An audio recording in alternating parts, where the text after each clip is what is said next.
grabe, la grabo. Si no, empecé a grabar. Si no... Profe, usted la puede grabar para que los que no están, entonces usted de pronto no tenga que repetir toda la clase que viene, Exacto. sino que ellos puedan ver el video. Ah, bueno, listo, ok. Ya entonces la dejo ahí grabando. Listo. Bueno, listo, chicos. Como, bueno, para los chicos que no están presentes, les manifiesto que es un derecho protestar, que si ustedes están apoyando, como me han dicho, a los compañeros que no pudieron estar en clase, yo no les voy a colocar mala nota y ni inasistencia, en el sentido de tomar algún tipo de represalia porque no estén en la clase. Tienen todo el derecho, como dice la Constitución, de protestar, más en las situaciones en las que está viviendo el país. Como les comenté a los estudiantes, a todos, antes de empezar a grabar, le dije que si deseaban, yo continuaba con la clase. Si algunos se querían quedar, yo daba la clase, y si tengo que repetir la clase la próxima semana, la repito sin ningún tipo de inconveniente. Igual va a quedar grabada, pero si necesito ampliar sobre el tema, lo amplío, ¿ya? Y algunos me dijeron que sí, que se van a quedar en la clase y que continúe, y los chicos van a observarla. Entonces, vamos a continuar. Sí. Había Mabel, no era María. Yo iba a poner, profe, sí, yo iba a poner. Dale. Es que cuando entré se me bloqueó todo el equipo. Puedes compartir. Profe, yo comparte, pero estoy en el celular. Voy a tratar de compartir, porque ahora ratico cuando empecé. Si yo entro al computador se pone súper lento, entonces no me deja. Yo me asusté cuando dejé de compartir y entré y encontré.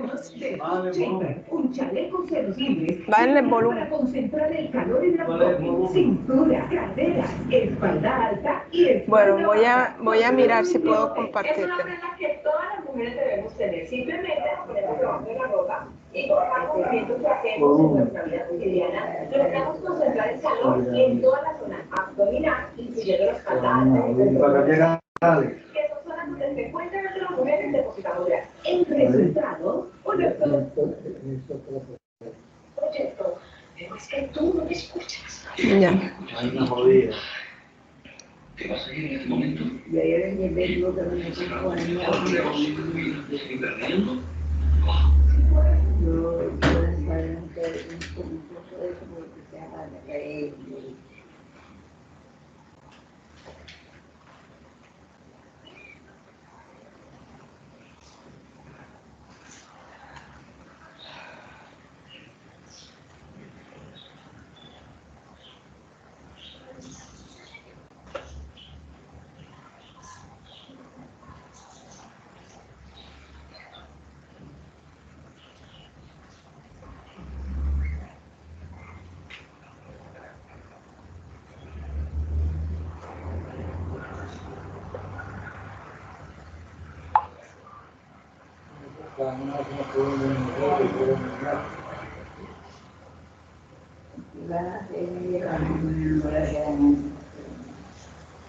A ver, está lento esto. María, si deseas, puedes compartir mientras se activa todo, para que no vaya a haber entonces bloqueo otra vez de ahí Profe, del pero sistema. en el celular no me la deja poner en modo presentación, no sé por qué. Porque ustedes están viendo la pantalla, ¿verdad? Que estoy compartiendo, pero entonces, mira, está lento. Lo que sucede es que como se están subiendo notas por parte de los profesores, la plataforma en la universidad está como bastante lenta, y ahí es donde puedo acceder al Drive a través del correo. Entonces tal vez es por eso. Profe, si quiere yo entro al Drive y le puedo compartir a la compañera. Ay, sí, por favor, sí. Sí, a ver. Entonces si de pronto... me da un momento y yo entro a mi correo y abro el Drive. Bueno, pues listo.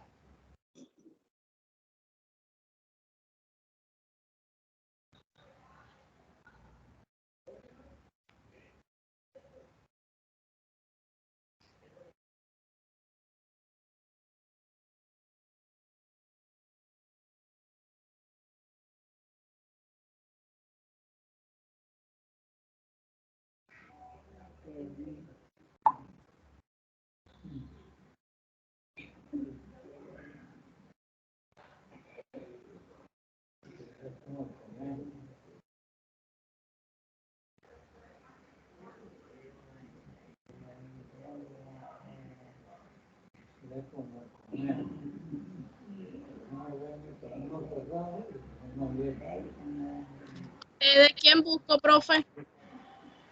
María María Llanes.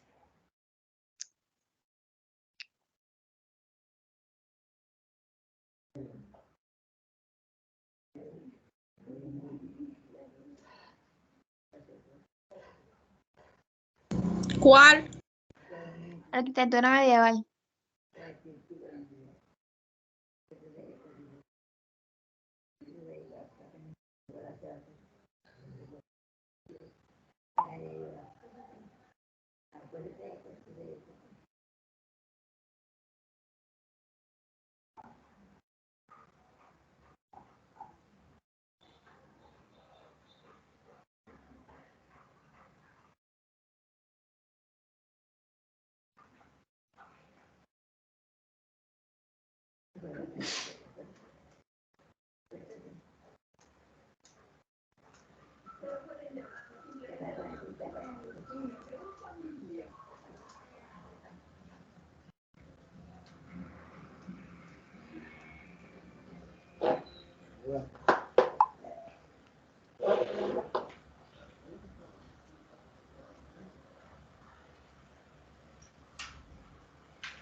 Listo.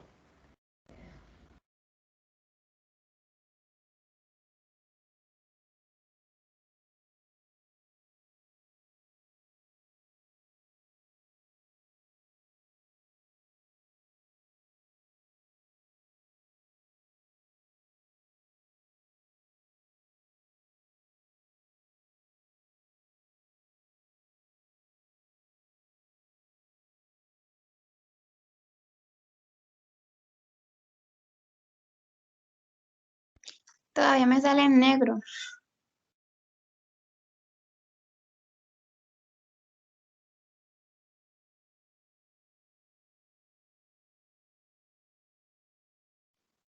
Ya. Bueno, buenas tardes, profesor y compañeros. Yo les vengo a exponer sobre la arquitectura medieval. ¿Puedes pasar, por favor?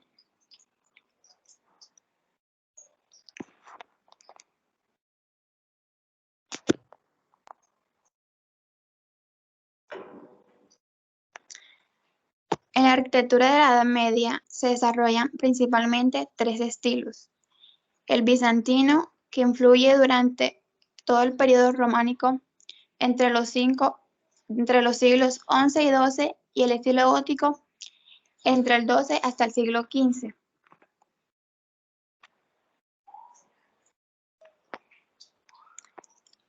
Bueno, la arquitectura bizantina es el primer estilo importante en la Edad Media. Destaca por su solidez estructural. Utiliza espléndidos mosaicos interiores. El arte bizantino constituye uno de los episodios más grandiosos del arte universal. Se fundamenta en el arte griego y paleocristiano, con grandes influencias orientales, persa y musulmana. Para los templos se usa con una preferencia la planta centralizada o de cruz griega, con grandes cúpulas sobre pechinas.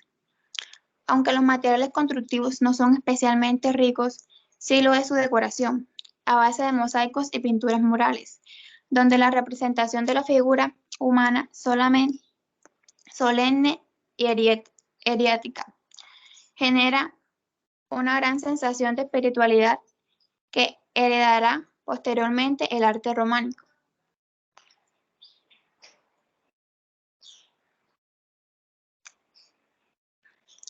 Un buen ejemplo de este tipo de arquitectura es el edificio de la iglesia bizantina de San Vital, que fue realizada al parecer por trabajadores de la zona y construida en gran parte con materiales locales.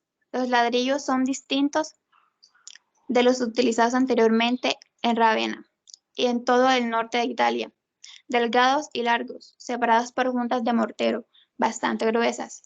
Imitan los de Constantinopla y fueron fabricados en la localidad para todas las construcciones financiadas por Juliano en la ciudad. La bóveda, muy ligera, que cubre el tramo central, no está construida de ladrillos en sardinel, sino mediante la técnica occidental de tubos de cerámica, insertados unos en otros, dispuestos en hileras horizontales, de modo concéntrico. Al exterior está cubierta con tejas.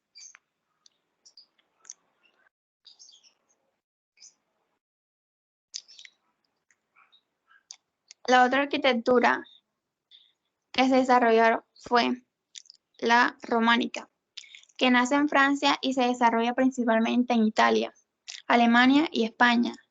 Sus características son producto de la combinación de elementos constructivos de Oriente Próximo y Occidente. Prevalecen los elementos geométricos más sencillos de cada cultura. Cubos, prismas, pirámides y cilindros son empleados para dar forma a los edificios. El resultado es de apariencia sólida y sencilla.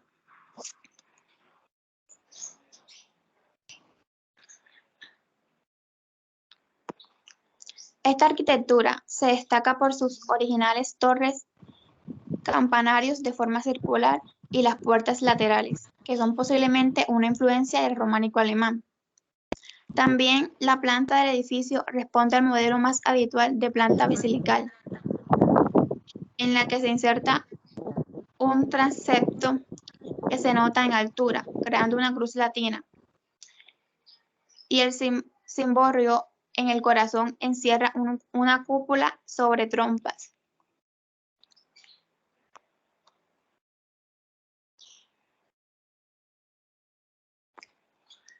Este estilo de arte románico se caracteriza por la producción de pintura piéstica en forma de manuscritos iluminados, mosaicos y pinturas al fresco en las iglesias.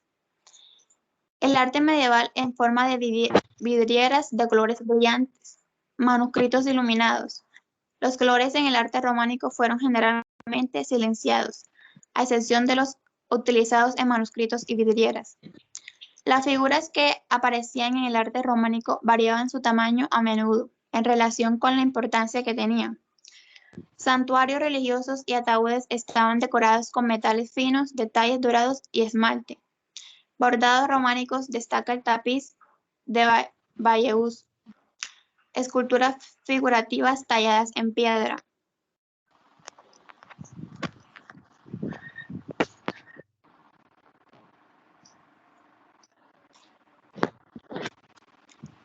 La arquitectura gótica es un estilo europeo de arquitectura que valora la altura y muestra una estética compleja y delicada.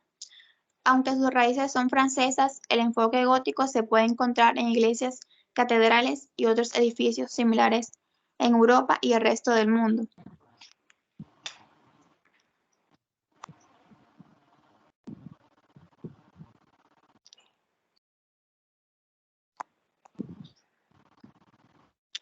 Luis Felipe, tienes el audio encendido. La catedral originalmente iba a construirse con ladrillos de terracota, pero el material se cambió a mármol al principio del proceso de construcción. La fachada de esta mármol es rosa, blanco y gris claro. Dado que la fachada se construyó a lo largo de tantos años, su estilo es notable, diferente desde el suelo hasta la cima. El interior de esta catedral está lleno de monumentos y el arte dedicado a los santos del pasado. La cripta también contiene las tumbas de varias personas santas. La iglesia también contiene la nívola, que es el levantamiento de forma de nube que se usa para alcanzar la reliquia del santo clavo que se usó para crucificar a Jesús. La catedral de Milán, construida a lo largo de más de 5 siglos, es la catedral gótica más grande del mundo. Presenta estilos renacentistas y góticos. La línea del techo es famosa por su densa red de pináculos y agujas sostenidas por contrafuertes voladores.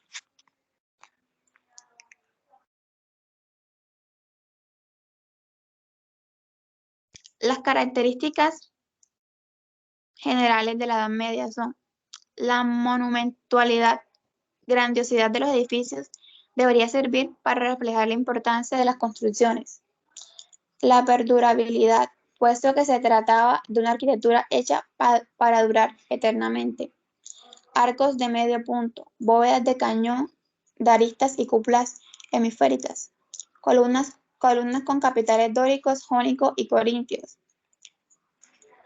Utilización de entablamentos clásicos y cornisas, frontones triangulares o curvos en los exteriores.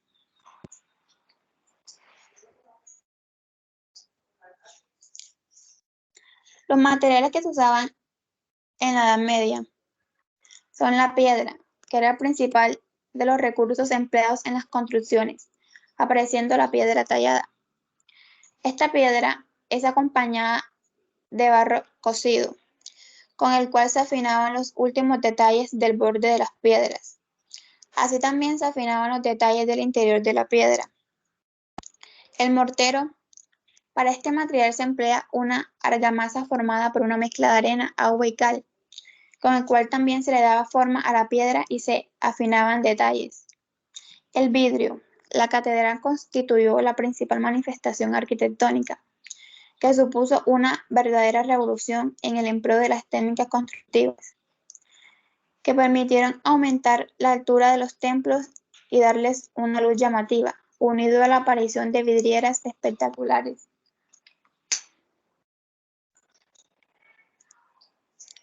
La planta. La planta central, circular o poligonal, herencia de la antigüedad, pero la más utilizada sería la planta basilical, de larga tradición en los edificios religiosos. Desde el arte paleocristiano se trata de una planta de 3 a 5 naves. La central de mayor altura que las laterales es el elemento activo y las laterales actúan como elemento de descarga. En diferencias de altura se abren ventanas para iluminar el interior.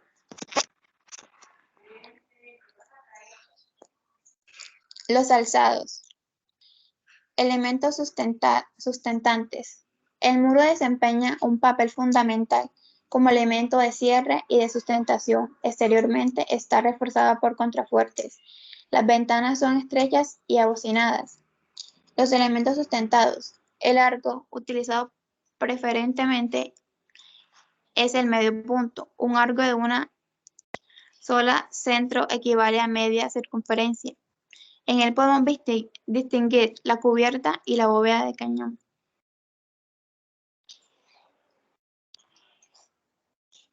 Gracias, y gracias a Tiana. Bueno, muchas gracias. Bueno, podemos ver en esta arquitectura de la época medieval que la arquitectura es reflejo de un sistema social y político. En la época medieval el sistema político administrativo era el feudalismo. ¿Qué fue el feudalismo? Feudalismo era cuando había un rey, ¿sí? Y en esa pirámide poblacional estaba el rey, había también un poder de los nobles, la nobleza, y también la religión, que seguían en la segunda escala del rey. Luego estaban los caballeros y en la parte inferior ya estaban, algunos le llamaban vasallos o el pueblo, que era el que trabajaba, laboraba la tierra, ¿sí? También pescadores, etcétera, y debían rendir un tributo al rey. Entonces, en esta época medieval, que data alrededor del 1400, 1500, no habían los sistemas constructivos que tenemos hoy día, como el concreto, el acero, no. ¿Qué se utilizaba? Se utilizaba mucho la piedra y se utilizaba el adobe para poder hacer las edificaciones. Entonces, aparecen unos sistemas constructivos donde tenían que tener el arco, tenían que tener la cúpula como un sistema para salvar grandes luces. ¿Qué salvar luces? Poder tener un espacio sin estructura intermedia para poder de pronto representar el tema de la monumentalidad, que era generalmente lo que se daba con las cúpulas de los templos. También, dependiendo de de lo que estaba sucediendo, porque aquí la arquitectura y el urbanismo de esta época era respuesta a lo que venía sucediendo. Entonces aparece la muralla como un elemento protector de la ciudad, y esa muralla tenía una puerta de acceso a la ciudad. Ejemplo de ello lo pueden ver ustedes aquí en Cartagena, donde actualmente se encuentra la Torre del Reloj, era la antigua muralla, la antigua puerta de acceso a la ciudad, y a medida que estas ciudades iban creciendo, entonces así se iban. ¿Sí me escuchan? Sí, ya se volvió. A medida que la ciudad iba creciendo, entonces esta muralla se iba expandiendo, es decir, iban creando otro corral de murallas. Ejemplo, aquí lo vemos que la muralla estaba donde actualmente está la Matuna, y luego cuando ya creció hasta ese punto, se amplió hasta lo que conocemos hoy como el barrio Getsemaní, ¿sí? Que ahí estuvo ampliándose. Entonces, edificaciones representativas de esta arquitectura medieval. Uno, la muralla como elemento de protección para que de pronto las invasiones que se iban dando, porque los reyes iban conquistando, iban ganando otros territorios en otros reinados, y esos reinados los iban ganando a través de unas guerras, ¿sí? Con sus soldados. Entonces, de esa manera podían haber reinados en territorios que no estaban próximos a ellos. Entonces, por eso es que se empiezan a ver las famosas colonias.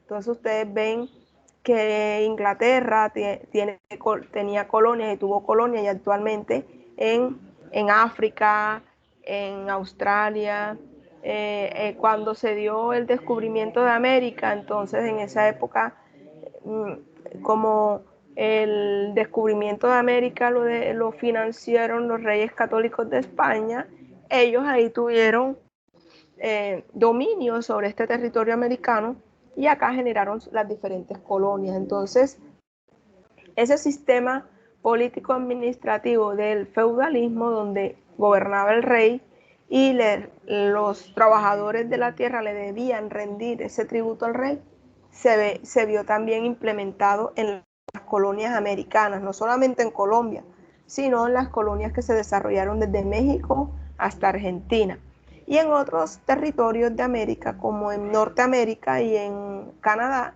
También se dieron colonias, pero ya no de españoles, sino que allá por la cercanía de Inglaterra, ellos pudieron conquistar esos territorios americanos y combatir ahí a los indígenas, y ganaron colonias entonces inglesas en Estados Unidos, y en Canadá se dieron colonias inglesas en la mayor parte del país y colonias francesas en la región que hoy conocemos como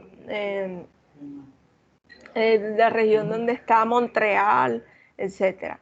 Quebec, la provincia de Quebec, que provincia es como un departamento grande acá en nuestro país.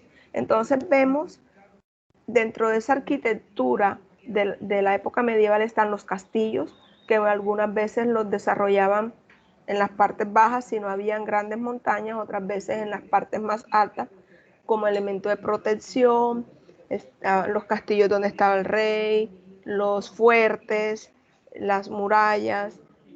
Como había la iglesia tenía cierto poder dentro de esas colonias, entonces aparecía el templo y la plaza como elemento urbanístico. También podemos ver nosotros,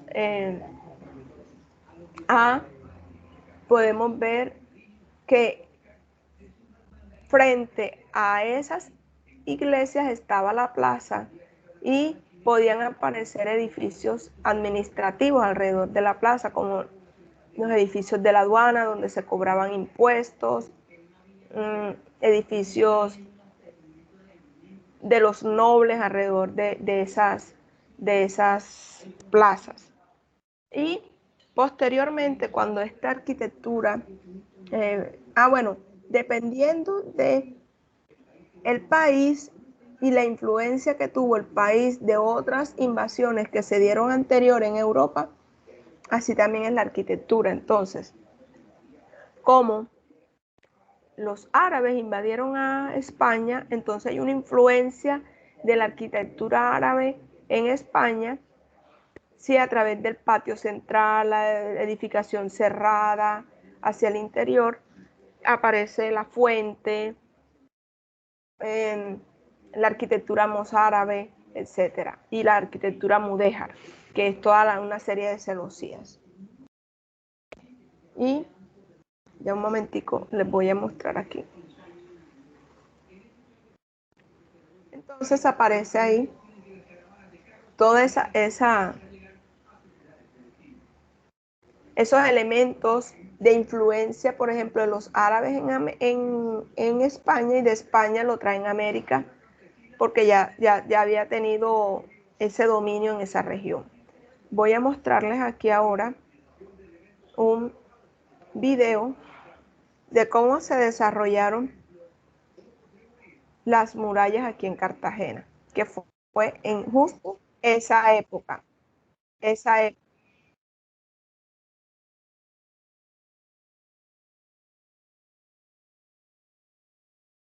Que solo Me avisan si mencionaré escuchan. algunas de las batallas más importantes que obligaron a la evolución de la infraestructura militar. Hola a todos, les habla Andrés Cervantes y bienvenidos a mi canal Arquicultura. Hoy los traigo a este intrincado sistema de islas para conocer la historia de la Cartagena de Indias. Anoto que solo mencionaré algunas de las batallas más importantes que obligaron a la evolución de la infraestructura militar de la ciudad, porque realmente Cartagena recibió muchísimos ataques sin recibir mayores daños. Y fueron sus pocas derrotas lo que la llevaron a reinventarse paulatinamente, hasta convertirse en la fortaleza más poderosa de toda la región. Empezaremos con un primer periodo desde 1533, cuando Pedro de Heredia fundó Cartagena. Para garantizar la supervivencia de la nueva población, inmediatamente se construye la fortaleza de Heredia. Básicamente una primitiva estacada que separaba a la población de animales salvajes y además mantenía al margen a los temibles indígenas calamari, que habitaban la zona antes de la llegada de los españoles. Durante toda la colonia española fue de los puertos más importantes de América. De allí salían las mayores riquezas que España llevaba desde Sudamérica por el Océano Atlántico hasta sus puertos en Cádiz, Sevilla y la otra Cartagena, la que queda en España. Con el fin de proteger el frente sur de Cartagena, en 1566 se inicia la construcción en la isla de Manga del Fuerte del Boquerón, que todas las noches cerraba con cadenas el acceso a la Bahía de las Ánimas, protegiendo este punto de la ciudad. En 1567 se construye la trinchera de la Caleta al sur y la trinchera del Ahorcado al norte. Ese mismo año se realiza también el Fuerte Vargas en Punta Icaco. Además se construye un primer sistema amurallado de gran altura y poco espesor, apto para defenderse de los hombres, pero de poca utilidad ante las armas de fuego. Por aquel entonces, los países europeos estaban repartiendo el mundo entre ellos, y todos querían conseguir cada vez más y arrebatarse las riquezas los unos a los otros. Cerramos este periodo en 1586, cuando el inglés Sir Francis Drake llega a una joven y no muy bien protegida Cartagena. Sus planes eran claros: tomar la ciudad, pedir un rescate e irse.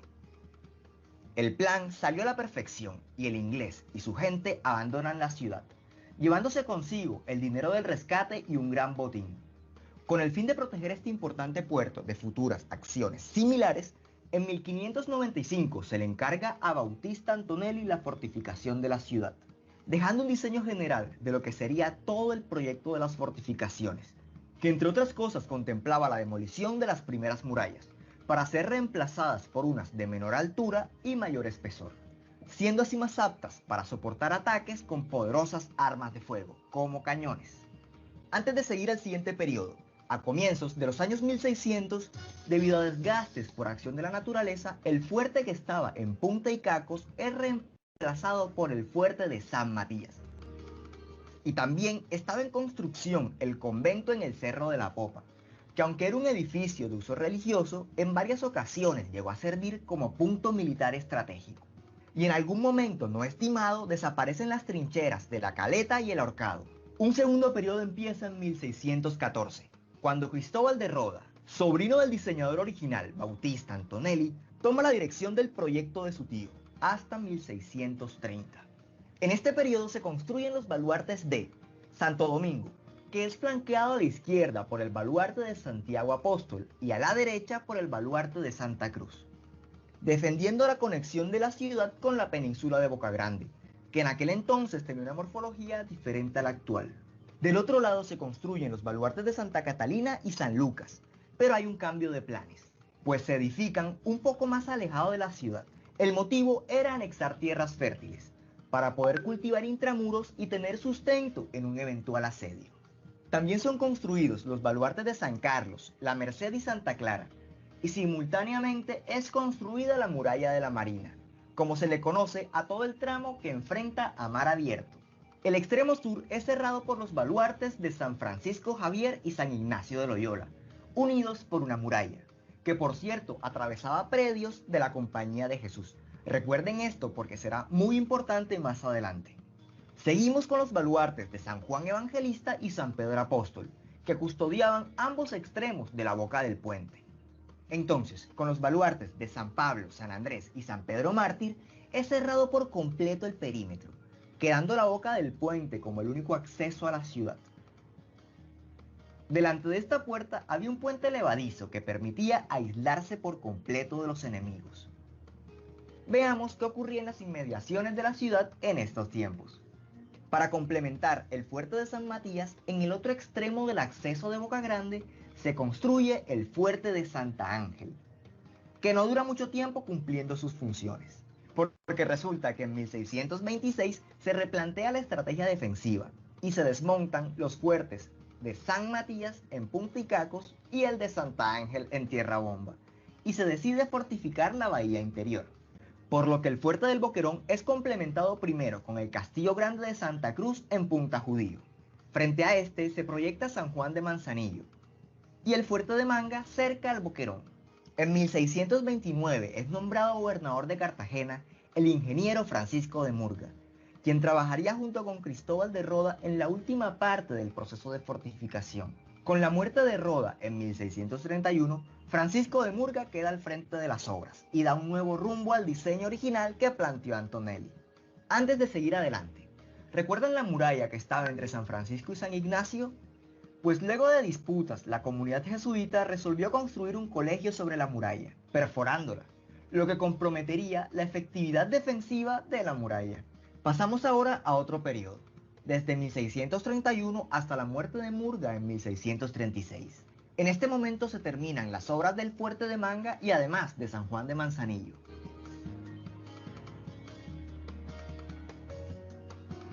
El actual Getsemaní era un sector extramuros no muy habitado, donde se tenían animales. El lugar era conocido como el Arrabal, pero la comunidad franciscana empezó a poblar la zona.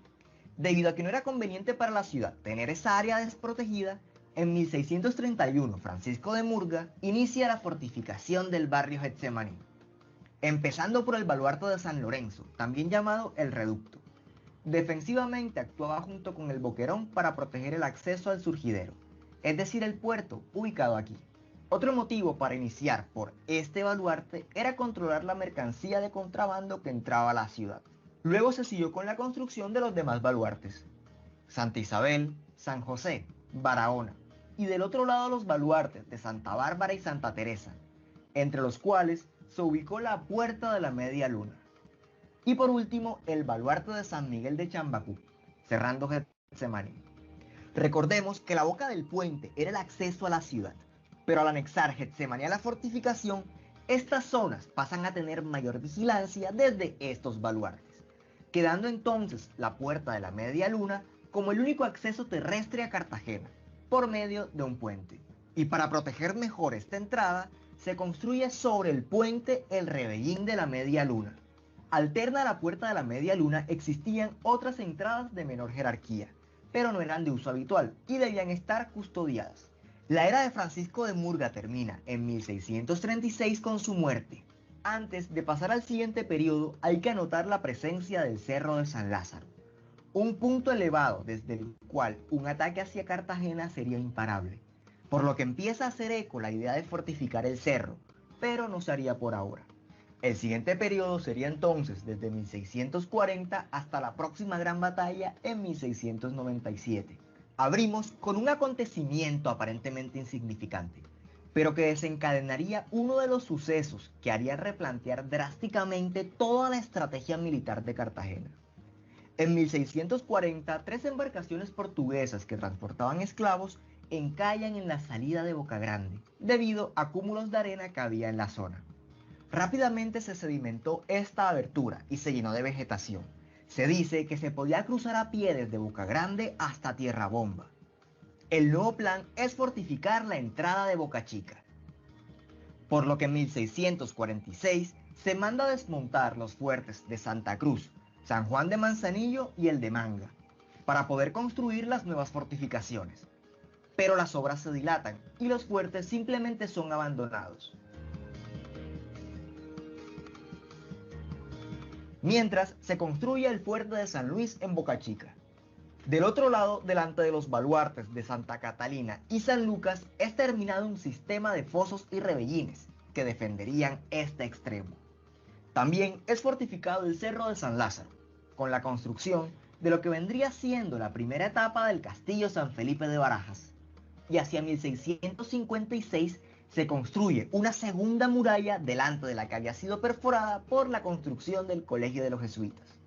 Para cerrar por completo la ciudad, en 1683 se conecta el baluarte de San Miguel con el de San Pedro Mártir, mediante una estacada que solo permitía el paso de pequeñas embarcaciones a través de una puerta. Y lo mismo del otro lado. Llegamos al final de este periodo en 1697. En el marco de una guerra sostenida entre los reinos de España y Francia, el barón de Poitiers, el 13 de abril, se presenta delante de la ciudad. 2 días después desembarca en la isla de Tierra Bomba con su ejército. Ganan en el fuerte de San Luis. Causan severos daños en Santa Cruz y San Juan de Manzanillo, que tenían 50 años abandonados. Luego de esto avanzan hasta tomar el castillo de San Felipe, desde donde aseguran la victoria. En el proceso, además destruyen por completo la boca del puente y gran parte de los baluartes resultan dañados. Finalmente saquean la ciudad. Luego de esta estrepitosa derrota, se deben hacer serios ajustes al sistema de fortificación, lo cual es encargado a Juan de Herrera. En 1714, para reforzar el acceso de Boca Chica, se construyen las baterías de San Felipe, Santiago y Chamba, en la isla de Tierra Bomba. Y enfrente de San Luis se inicia la construcción del fuerte San José. En 1715 se decide reforzar un poco el castillo San Felipe, ya que su importancia militar quedó comprobada años atrás, donde su caída fue decisiva en la batalla contra los franceses.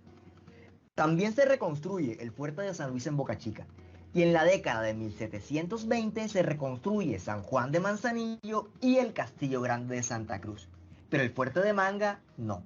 Por esta época también se reconstruye la boca del puente, esta vez mucho más ornamentada y elegante que la anterior. Además, se reparan los diferentes baluartes que protegían la ciudad, y se suprime el sistema de rebellines y fosos entre Santa Catalina y San Lucas, que estaban en ruinas desde el ataque del barón de Poitiers. Y en 1730 se construye una batería en pasacaballos, protegiendo así el acceso a la bahía exterior desde el canal del dique, que conecta con el río Magdalena. En 1739 España se encontraba en guerra con Inglaterra, y previendo un ataque a Cartagena se ordena reforzar San Felipe, aunque con obras provisionales de madera, que servirían como batería para defender de mejor manera el castillo. En 1741, con el virrey Sebastián de Eslava y el comandante Blas de Lezo presentes en Cartagena, la ciudad vuelve a ser víctima de un asedio, esta vez por el oficial naval inglés Edward Vernon, quien antes de entrar por Boca Chica destruye las baterías de San Felipe, Santiago y Chamba, las cuales, al no haber resultado eficientes en esta ocasión, jamás se consideró reconstruirlas. Luego avanza hacia San José y San Luis, que terminan siendo neutralizadas. Vernon había cumplido su primer objetivo, acceder a la bahía exterior e iniciar el asedio. Solo quedaban las fortalezas de la bahía interior para llegar hasta la ciudad. Leso ordenó hundir su propia flota para cegar el acceso a Cartagena, aunque no fue suficiente, pues el ejército enemigo consigue tomarse el fuerte de Santa Cruz, destruyéndolo parcialmente. Este fuerte no se volvería a reconstruir y sus restos se utilizarían como polvorín de artillería, es decir, un almacén de pólvora y explosivos. Desde Santa Cruz, los enemigos empiezan a disparar contra la ciudad debilitando las fortificaciones que la defendían. En medio de todo esto, San Juan del Manzanillo no despierta interés en los ingleses, por lo que su importancia estratégica se cuestionará más adelante, y solo utilizarían este lugar en el futuro como depósito. Con las fortalezas de la bahía exterior e interior derrotadas, el enemigo estaba prácticamente a las puertas de la ciudad. El ejército español se refugia en el castillo de San Felipe, y Vernon ya se creía victorioso, pues solo le quedaba una fortaleza por conquistar. Pudiendo acceder sin problemas a la ciudad, decidieron que era necesario someter al castillo primero. De lo contrario, serían blanco fácil del ejército español, que estaba en una posición privilegiada para bombardearlos desde San Felipe de Barajas, si se atrevían a entrar a Cartagena. El ataque al castillo fue inútil. La superioridad de esta fortaleza obliga al ejército enemigo a bordearla, adentrándose en la selva, donde muchos contrajeron enfermedades tropicales. Otros tantos desertaron, mientras el castillo se defendía implacablemente. Luego de numerosas bajas, tanto en batalla como por enfermedad, las filas inglesas se ven obligadas a retirarse, y Cartagena sale victoriosa. La importancia de Cartagena en aquel entonces era tanta que hay quienes sostienen que si la ciudad hubiese caído ese día, Latinoamérica hoy no hablaría español sino inglés. Luego de los ataques de Vernon, vendría el último replanteo de la estrategia defensiva. Empezamos este periodo desde 1741 hasta el final de las obras, en 1798. La gran mayoría de las fortificaciones necesitan ser reparadas, y otras debían ser reforzadas para mejorar la seguridad de la ciudad. En 1743, el virrey Sebastián de Eslava, considerando la posición estratégica del Boquerón, ordena sustituirlo por uno más avanzado. Juan Bautista MacEwan construye entonces el fuerte de San Sebastián del Pastelillo, y deja planteadas algunas mejoras para otras fortificaciones. Por esta época, la unión de Boca Grande y Tierra Bomba había empezado a desaparecer por la fuerza del mar, y la corona en 1750 busca a toda costa mantener ese punto cerrado, pues la abertura de Boca Grande comprometería la eficiencia de las fortificaciones de Boca Chica, aunque por ahora no tendrían mucho éxito en esa tarea. Por aquellos días también se construye la batería de Santa Bárbara, para que cruzara fuego con San José. A partir de ahora las obras estarían a cargo de Antonio de Arévalo. Luego de estudiar las posibilidades, se manda a construir una nueva fortaleza sobre las ruinas de San Luis en Boca Chica, edificándose el fuerte de San Fernando, y es complementado con la reconstrucción del fuerte de San José. En la década de 1760 se ve la necesidad de fortificar el cerro aledaño a San Fernando, ya que desde ahí el fuerte más importante de Boca Chica es vulnerable, por lo que se construye la batería del Ángel San Rafael. Además es culminada toda la fortificación del Cerro de San Lázaro, quedando terminadas las fortificaciones que defendían el único acceso terrestre a Cartagena, la Puerta de la Media Luna. Quien intentara atacar a Cartagena por la puerta principal debía enfrentarse a los baluartes de Santa Teresa y Santa Bárbara, al Rebellín de la Media Luna y además al Castillo de San Felipe de Barajas. Lo que había que pensarlo dos veces antes de siquiera considerar pararse en ese punto. El baluarte de San Carlos ya se encontraba deteriorado por acción de la naturaleza, por lo que se modificó transformándolo en la plataforma de ballestas. Desde la fundación de Cartagena, esta no solo se enfrentó a ejércitos enemigos, sino también a la inclemencia del mar. En la década de 1770 es terminada la escollera de la Marina, que es una estructura de piedra que mitigaría el impacto de las olas en la muralla. Y además se inicia el último intento por sellar la entrada de Boca Grande, que se termina en 1778, y estamos hablando de la escollera de Boca Grande, que impediría el acceso de las embarcaciones por esta abertura. Por cierto, este bloqueo naval continúa funcional hasta nuestros días. ¿Recuerdan la escollera que se había hecho aquí? Pues cumplió su objetivo de proteger las fortificaciones, pero hizo aparecer una playa que disminuiría la efectividad de las murallas. Por lo que para reforzar este punto se construyó el espigón de Santa Catalina y el Rebellín del Cabrero. Después se construyen las baterías de Mas y Crespo y el Ornabeque de Palo Alto. Y al año siguiente se terminan en el Cerro de la Popa las baterías de Nuestra Señora de la... Bueno, chicos, ahí vemos que en la ciudad de Cartagena tuvo toda una influencia la arquitectura militar de la época medieval, ¿verdad? Con las construcciones de esta serie de fuertes, murallas, para protegerse de los ataques de los franceses, de los ingleses, etc. Entonces, ahí vemos ejemplos de cómo esa arquitectura de la cual nosotros estamos hablando a nivel internacional, Europa, se ve reflejada también en nuestra ciudad. Y tenemos ahí en el centro histórico de Cartagena unos vestigios, que es como se llaman cuando quedan elementos de esos arquitectura del pasado. Tenemos vestigios de esa arquitectura medieval, que acá, como era una colonia de España en América, se le llama arquitectura colonial, ¿ya? Hola, Howard.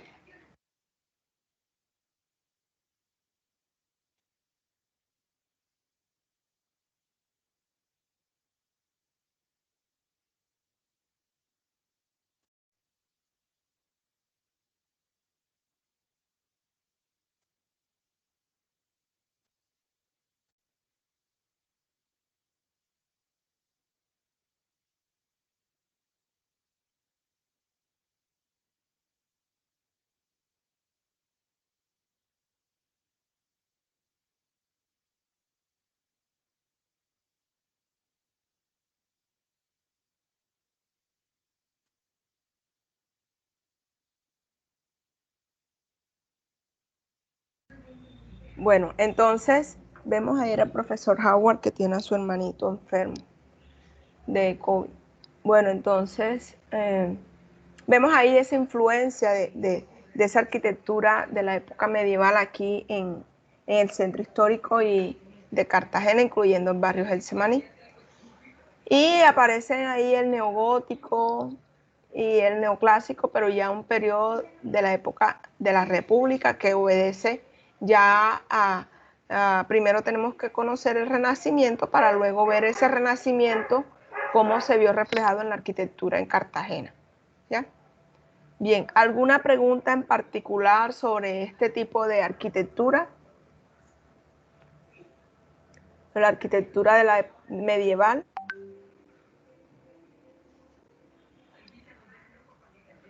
Chicos, ¿alguna pregunta? ¿Claro todo? Sí, señor, todo claro. Bueno, ¿con cuál otro tema continuamos? Con, no habíamos visto, hay un grupo que iba a hablar de Babilonia, ¿verdad? ¿Está ahí? ¿Lo preparó para hoy? O si no está, continuamos con otro. Sí, profesora, aquí estoy. Ah, bueno, ¿quieres presentar? Sí, Bueno, listo, puedes hacerlo.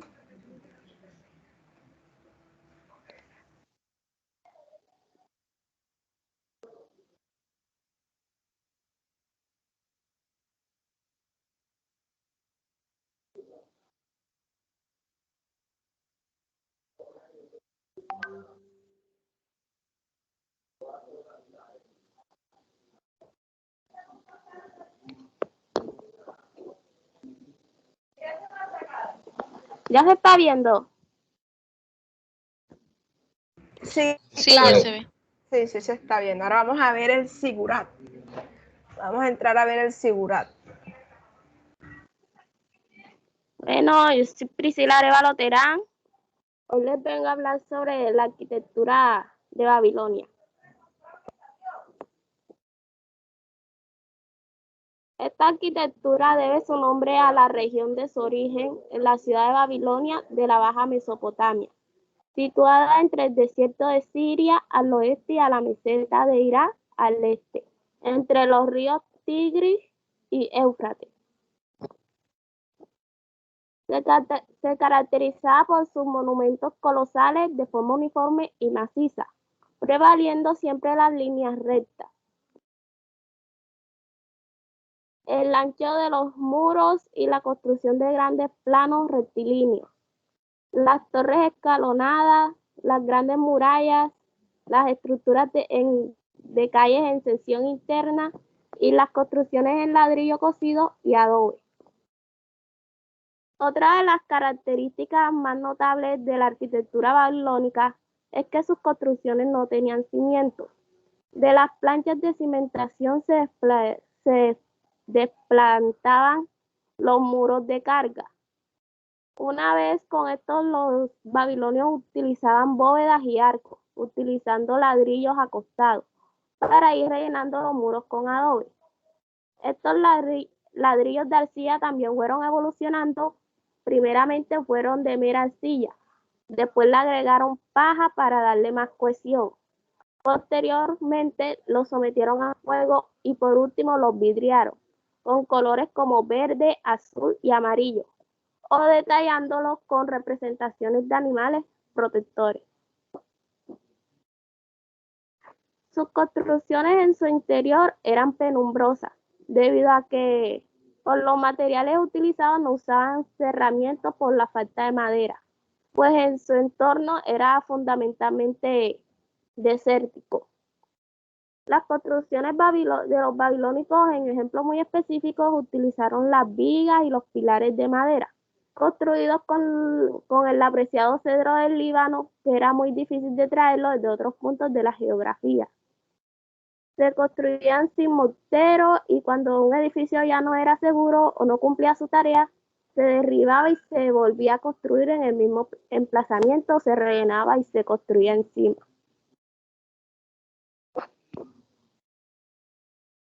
La arquitectura caldeo-babilónica se refiere a aquella arquitectura empleada en la Baja Mesopotamia, siendo las edificaciones más importantes las primitivas torres de plataformas escalonadas, que probablemente sirvieron de modelo a las antiguas pirámides egipcias. Igualmente, otras construcciones notables del arte caldeo en esta primera época del imperio, además de las murallas y canales de regadío, fueron las torres llamadas zigurats, que servían de templos y tumbas. Asimismo, también construyeron los palacios y castillos, los cuales se han estudiado en menor medida. En este lapso, que comienza en el año 2000 a.C., se observan avances de gran importancia para la arquitectura, entre los que se encuentra el perfeccionamiento del uso que se da al arco y a la bóveda, que ya se empleaban pero que se perfeccionaron durante el imperio neobabilónico. No existen arquitectos individuales en sí, más bien es una corriente artística que floreció en los años 1612 y 1539 a.C. Durante la dominación caldea de Babilonia. 612 y 539. Sí, perdón. Durante la dominación caldea de Babilonia, en esta época se produce la construcción de los fabulosos palacios de Nabucodonosor, importante rey de Babilonia. Así el florecimiento de Babilonia se atribuye como gran mérito a este rey. De esta arquitectura hay ejemplos como el Zigurat, que era una edificación monumental ligada al templo y dedicado a una divinidad. Se utilizaba también como observatorio astronómico. Se convirtieron en los edificios más representativos de Mesopotamia, de modo que el Zigurat de Marduk en Babilonia ha sido identificado como la bíblica Torre de Babel. También está la puerta de Ishtar, que fue una de las 8 puertas monumentales de la muralla interior de Babilonia, a través de la cual se accedía al templo de Marduk, donde se celebraban las fiestas del nuevo año. Y los jardines colgantes fueron construidos por Nabucodonosor como obsequio para su esposa. No obstante, debido a la falta de pruebas, testimonios más concluyentes y herencias arqueológicas, muchos han sugerido que los jardines colgantes de Babilonia no son más que leyendas Solo sabemos de sus verdes extensiones por las descripciones que se muestran en los antiguos escritos griegos y romanos. Gracias.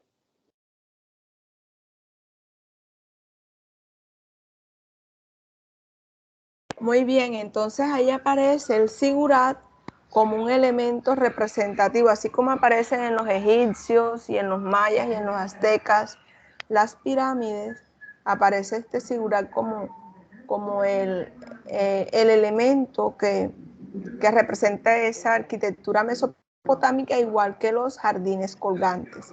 Ahora voy a mostrarles un pequeño, este sí es pequeñito, video de ese sigurat donde hacían las adoraciones a los dioses, también sacrificaban a personas, les cortaban cabezas allá arriba como ofrendas a sus dioses.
Un figurat varias plataformas superpuestas sobre las cuales había un templo. Los primeros figurats los construyó Ur-Nammu, primer rey de... El figurat era uno de los elementos más característicos de Mesopotamia. Muchas ciudades incluían, junto al templo de su dios tutelar, un figurat que constaba de varias plataformas superpuestas sobre las cuales había un templo. Los primeros figurats los construyó Ur-Nammu, primer rey de la tercera dinastía de Ur, hacia el 2100 a.C. Estos figurats fueron edificados en Ur, Eridu, Uruk y Nippur. En toda Mesopotamia se han encontrado figurats en 16 yacimientos, aunque otros se conocen solo por los textos. El figurat de Ur, uno de los mejor conocidos y cuya reconstrucción hipotética observamos, era llamado Etemenninguru, casa cuya alta terraza inspira terror, siendo dedicado al dios Luna, conocido como Nanna o Sin. Contaba con planta rectangular y 3 pisos, hasta una altura total de 43 metros. 3 largas escalinatas se cruzaban en ángulo recto y conducían al templo alto. El figurat fue construido con adobe secado al sol, así como una gruesa capa externa de ladrillo cocido. Se desconoce la naturaleza exacta de las ceremonias que se celebraban en el alto santuario. El historiador griego Heródoto, al hablar del figurat de Babilonia, dice que allí se celebraban las nupcias sagradas de una sacerdotisa con el dios, un ritual cuya finalidad era asegurar la prosperidad del país.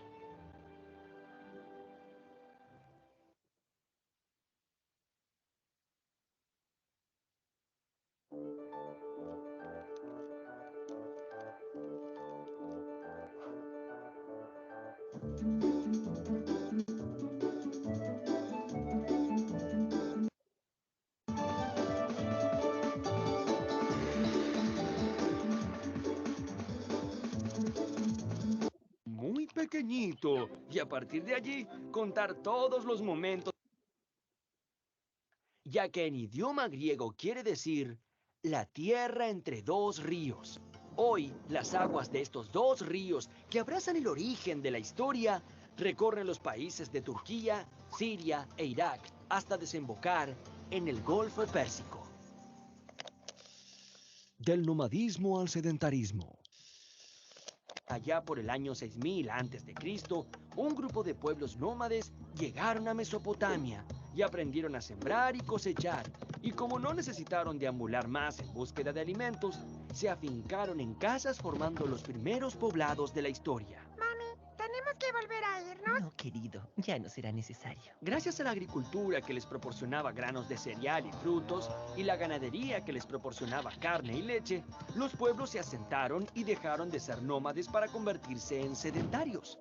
El sedentarismo benefició a estos pueblos también en otros sentidos. Comenzaron a organizarse dividiéndose el trabajo para producir diversas cosas y vivir mejor. Así surgieron los oficios, como el de albañil, el del panadero, el del zapatero o el del granjero, entre muchos otros. Pero también estaban aquellos que se dedicaban a gobernar y a proteger a los suyos. Digamos, aquellos que trabajaban en el ejército o en el Estado. La organización de los trabajos trajo más tiempo para orar y solicitarle a los dioses que sean benevolentes. Entonces, construyeron los primeros templos y distinguieron a los primeros sacerdotes. Seguramente la fama de Mesopotamia creció rápidamente, y por ello muchos pueblos de diferentes regiones quisieron establecerse allí. Entre esos pueblos, el más importante fue el de los sumerios. Entre el 4000 y el 2400 a.C., los sumerios construyeron varias ciudades como las de Uruk, Ur, Uma, Nippur y Lagash. Los sumerios fueron quienes inventaron el primer tipo de escritura. Es por todo esto que se consideran que los sumerios fueron la civilización más antigua del mundo. El motor de la historia. Muy bien, ya tenemos tierras fértiles, agricultura y ganadería, ciudades, un gobierno, un ejército y sacerdotes. Ya podemos decir que tenemos toda una sociedad. Ahora, ¿cuál es el motor de esta sociedad? Es decir, ¿qué es aquello que la impulsa a crecer y a desarrollarse? Bueno, resulta que las técnicas para criar y cultivar fueron perfeccionándose tanto que al cabo de muchos años, los cultivos pasaron a dar más frutos de lo que la gente necesitaba. Y como ya no tenía que preocuparse por los alimentos, podía dedicarse exclusivamente a su trabajo, generando muchos bienes. Ahora, ¿qué se les ocurre que se puede hacer con todo aquello que sobraba? Una posibilidad era venderlo a cambio de dinero o intercambiarlo por otros productos que a uno le hacían falta. He aquí el principio del comercio. Los sumerios fueron el primer pueblo en emplear la rueda en los medios de transporte. Esto permitió alcanzar tierras muy distantes con grandes cargamentos de mercancía para intercambiar. Los productores necesitaban contar cuánto tenían y de todo eso, cuánto podían vender. Así fue que surgieron las primeras formas de cálculo. Los sumerios contaban utilizando las falanges de los dedos. Veamos cómo es esto. 1, 2, 3, 4, 5, 6, 7, 8, 9, 10, 11, 12. Si cada vez que se completaba una mano se levantaba un dedo de la mano opuesta, con sus manos, un sumerio podía contar hasta 60. Esta forma de contar se llama sistema sexagesimal. Y a pesar de los miles de años que han pasado, la influencia de este sistema hace que dividamos la hora en 60 minutos, un minuto en 60 segundos y el año en 12 meses.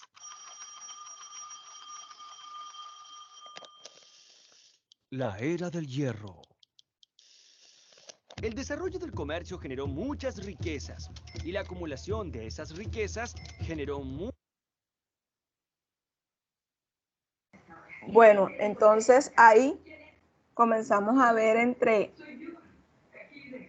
la arquitectura de Babilonia, el Sigurat, y cómo fue que a través del comercio, de la agricultura, la ganadería, lo que era proporcionado por toda ese fértil valle de los ríos Tigris y Éufrates, ellos pudieron adquirir riqueza y pudieron también tener ese esplendor.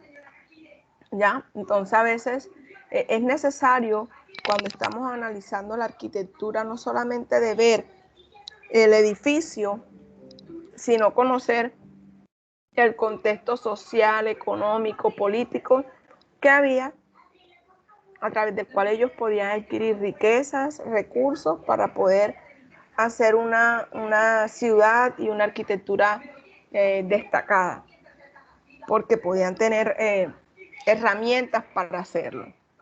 Y parte de ello fue esa cultura sumeria, y dentro de las ciudades más antiguas de la cual se reconoce está la ciudad de Ur en Mesopotamia, de la cual se tienen vestigios, que es como la más antigua. Bueno, chicos, entonces dejamos por hoy, nos faltan 3 minutos para terminar la clase.